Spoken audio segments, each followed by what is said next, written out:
You're listening to this conversation because you want to be different. You want to achieve different.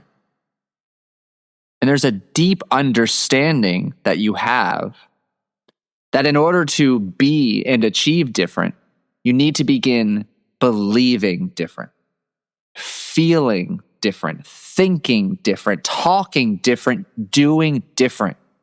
Because you know to be true, you can't change unless you change.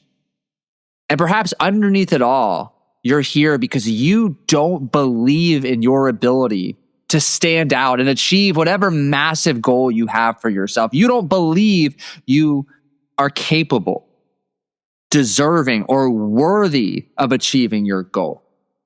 And complementary to that lack of belief is a lack of confidence. And what's incredibly interesting about all of the research on confidence, and this is a drug. Yeah, I said drug. We all are seeking more confidence. It's intoxicating, addictive. There's no shortage of confidence research out there. It's been going on for decades and decades. And one of, if not the single biggest predictor of confidence levels is your relationship with yourself. Specifically, what I mean by that is your self-talk, how you speak to and about yourself, how you choose to narrate or describe a situation in which you have underperformed, made a mistake, or came up short. How do you mentally narrate yourself to bounce back, release, reset, and refocus? Well, today I want to go one step further with your self-talk. And it's a timely conversation. You know, it's January, oh my gosh, I don't know the date, 11th as I record this. This goes live January 12th. It's new year, new you. Oh my gosh, I'm losing my words. New year, new you. Resolutions, goal setting, affirmations, identity statements, habit change. And we are going to spend time today, you are going to spend time today upgrading the quality of your self-talk with a couple subtle yet significant alterations that are going to serve as a catalyst, an accelerant for what you need most to achieve different. And that is to fucking do different, which helps you be different. What's up, fellow golfer, friend, listener of the Scratch Golfer's Mindset podcast? Thank you so much for tuning in to another episode. We are back. We are fucking back on Spotify. Whew, it's been a doozy of 2 months at this point, more or less, 6, 7, 8 weeks. And I just want to say from the bottom of my heart, thank you. So many of you reached out to me to bring it to my attention that my podcasts have been removed from Spotify. As I shared in a previous episode, I had no idea because Spotify's communication was less than stellar, to say the least. So I appreciate the many of you that brought this to my attention. I am relieved to say that we are back. So those of you listening on Spotify, welcome back. I missed you. I'm glad you're here. And those of you who are new or newly tuning into the Scratch Golfer's Mindset podcast, welcome. My name is Paul Salter. I'm a mindset and performance coach. I'm a credentialed hypnotherapist, and my mission is to help you get unstuck, to unlearn the patterns of destructive feeling, believing, thinking, and behaving that are holding you back from all you desire during your lifetime. And I always like to share this, in case you haven't figured it out, just in case. This is a personal development podcast, disguised as a golf mindset podcast. There's no podcast like this in the golf space. It's not course management strategy. It's certainly nothing even remotely close to golf technique. We're digging into you, your fears, your beliefs, your self-talk, your relationships with yourself, success, others, competition, life, failure, and so much more. And like I alluded to, we're going to spend a lot of time in today's episode talking about a better way to talk to yourself. And again, I think this is such a timely conversation because many of you have spent an adequate amount of time not only goal setting, reading about different strategies and approaches and frameworks to set better goals, goals that are going to stretch you, push you, challenge you, yet they're also doable, feasible, and achievable. Many of you have spent time working on affirmations or mantras, positive statements to respond or to recite to yourself on a regular basis throughout the day. Maybe they're specifically attached to a certain experience, needing to bounce back on the course before a sales call or presentation.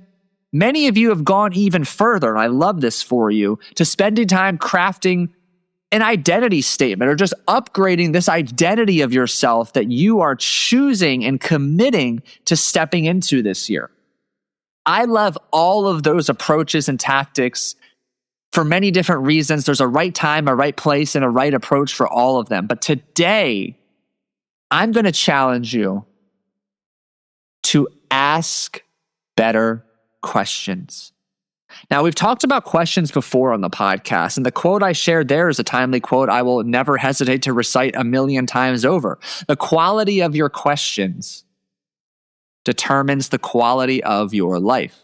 And that is accredited to Mr. Tony Robbins. But where we will take the conversation today is to make the upgrade from some of the verbal or written statements you have made about what you are going to accomplish, your commitments, whether that be a new morning routine, your daily or weekly non-negotiables, those action steps that you have identified to be most effective in helping you achieve your goal.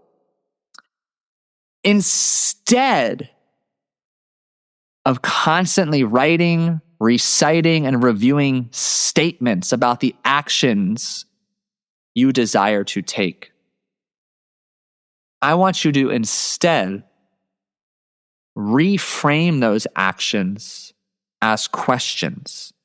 Because questions, unlike statements, they elicit an active response. They engage you and they make you think. What do I mean by that? So for instance, when you make a statement, I'm going to make 50 3-foot putts today. Well, we have to remember that if that is something that is new for you or stretches you out of your comfort zone, your subconscious wants no fucking part of that. So when you just make this fairly specific declaration about what you're going to do, it still leaves the door open for the pattern of excuses, reasons, and justifications that have convinced you from doing this up until this point. But when you ask a question, and I'm going to unpack the framework for my question as we move forward through this conversation, so listen closely. But if I ask myself instead, will I make 50 3-foot putts today? It's a yes or a no.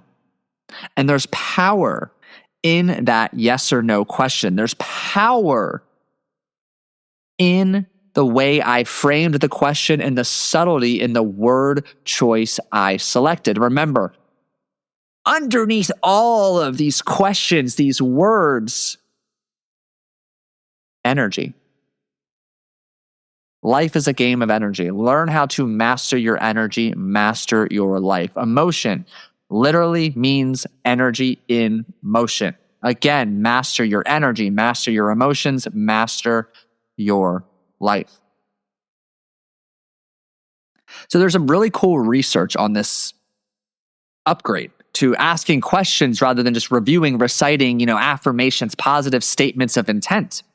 And a big called a research review, a meta-analysis over 40 years, looked at 100 different studies across 40 years. And there were scientists and research members from multiple different universities across the states. And they discovered that asking is better than telling when it comes to influencing your own or another person's behavior. Asking instead of telling is more powerful when it comes to changing behavior for both yourself and others. One of my superpowers as a coach is my ability to A, relentlessly ask questions, B, ask the right questions, and C, ask them in a way so that my clients ultimately get to the answer, the new belief, the reframe, the new behavior on their own. Why does that matter? Because it empowers my client. You are empowered when you ask and are therefore able to answer a question. You take ownership. You're empowered. You get a hit of dopamine when you figure out a solution, because in that moment where you're figuring out how to respond to that question rather than I don't feel like making 53-foot putts. I don't have time. I got to walk my dog. I'm tired. My foot hurts. In that moment of choosing to answer that question, you're stepping into that version of yourself you want to be. And I'm going to bring in some more definition and detail around what's happening here, but it's what's known as cognitive dissonance. And it's really powerful to understand what's happening, to understand cognitive dissonance at work and to use it to your advantage. So let's give a couple examples. One of the cool studies, or I guess it was a follow-up to the information that became available through that massive research review I suggested, is we've all seen it. We've seen the 3 little arrows for recycling, and sometimes associated or I should say, a part of those arrows are recycle or please recycle. What if instead the word choice was, will you recycle? ? Again, that question, it encourages active engagement. Am I somebody who recycles? Yes or no? Should I recycle? Do I typically recycle? Is this actually going to go where it's supposed to go? It involves you. It invokes an engagement. And if you are someone who recycles, that momentary pause to answer the question can also serve as a reminder. Oh, wait a second. Like, yes, I am a good, moral, ethical, I believe in the environment, yada, yada, yada. I'm going to recycle. Whereas when you just say, see, please recycle, or you just see the recycling logo, nothing really happens. There's no additional pause or challenge for further thought. Therefore, you're stuck on autopilot, unconsciously moving from your next action to your next. Same thing we could use in the nutrition realm. You might have made a commitment to yourself. I'm going to stop eating after 6 p.m. I am going to eat more vegetables. I'm going to do intermittent fasting. What if instead it's, will you stop eating after 6 p.m.?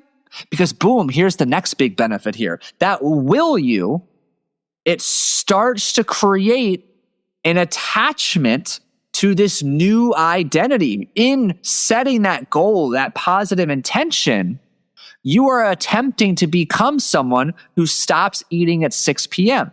That is a new identity, and you've associated several rewards, benefits, and feel-goods with somebody who stops eating after 6 p.m. Better sleep, better digestion, better energy, better health, weight, yada, yada, yada, yada.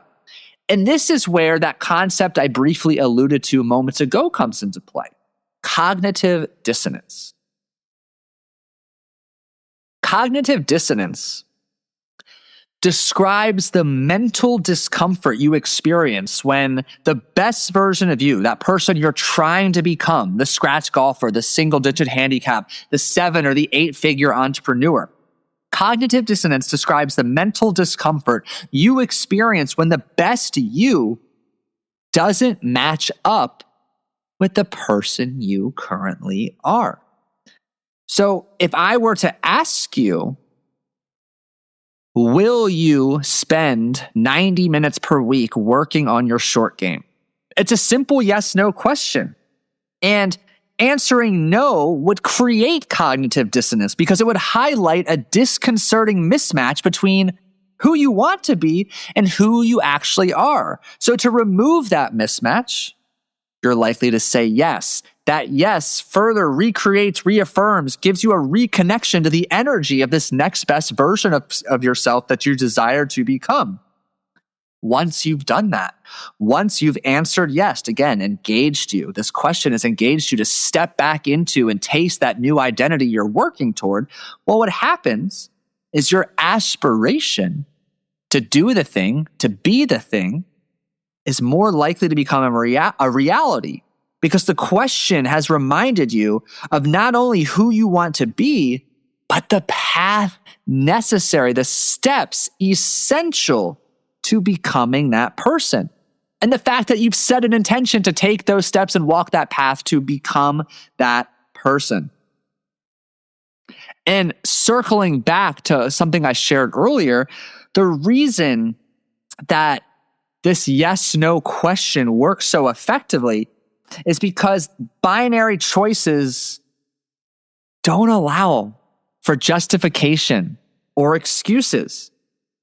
And it's the justifications and the excuses, the sneaky, crafty lies our conscious mind concocts that allow you to wriggle away from confronting the reality of the situation around who you are and who you want to be. And you're primed. You're so primed to have a library of excuses and reasons to stay in your comfort zone and not do what you need to do to be excellent, to stand out, to be incredible. So you gotta pick up every little edge you can to overcome that. Let's go a little bit further. So we know that we need to ask a question. Rather than continuing to lean into these positive affirmations and positive intention statements. Again, there's a lot of merit to these. I'm not saying they're wrong, they're bad, throw them out. The fact that you took the time to feel into and think and clarify them, to identify the actions most likely to help you achieve who you want to become, brilliant. It's just that the upgrade here is to now frame them into questions. And I want to just highlight again, the yes or no is incredible. The yes-no version is so incredibly powerful for yet another reason. And it's that when you use the yes-no simple framework here, these questions encourage a behavior that fits with not only what you want to achieve, but it fits with the societal expectations of what needs to be done. And because we are a tribal species, hardwired to connect, belong, and feel accepted by our community, that too can operate as a further motivating factor. What do I mean? You and I both know getting down to scratch takes a lot of work. It's a delusional goal that requires delusional action. Delusional in that you can't achieve it. Delusional in that it's going to take some extraordinary commitment, action, time, energy, and effort. Everybody in the fucking golfing community knows that. So when you're asking, will I spend 90 minutes working on my short game this week? And you say yes, there's the further support, the complementary positive feel-good hit of dopamine you experience, knowing that when you're out there and the same people start seeing you out there too, like, yeah, this is what a scratch golfer does. I am a scratch golfer. I'm becoming a scratch golfer. And we could take this one step further to, in some of those make or break moments, I don't feel like doing mobility. I don't feel like doing a workout. I don't feel like going to the range. I don't feel like making 53-foot putts. What would a scratch golfer do? What would the version of me who is becoming a scratch golfer do? Again, the power of questions. It invokes an engaged conversation with yourself. That version would fucking hit the putts, do the mobility, go to the workout, get the workout done, go to the range. Even more. Now, this is the subtlety I've yet to unpack in the majority of the questions I've asked and shared so far. Starting the question with the word will. Will I make 53-foot putts today? Will I cold call 50 potential buyers, clients, businesses? Will I meditate for 10 minutes this morning? When you start a question with will, it implies ownership and action. It implies ownership and action. And this gives you an even stronger dose of energy to reconnect and commit to that version of you you're trying to become, compared to asking a question with, can I or could I? So it's always stronger to start your question with the word will. Will I? Will you? Asking better questions of yourself accelerates results.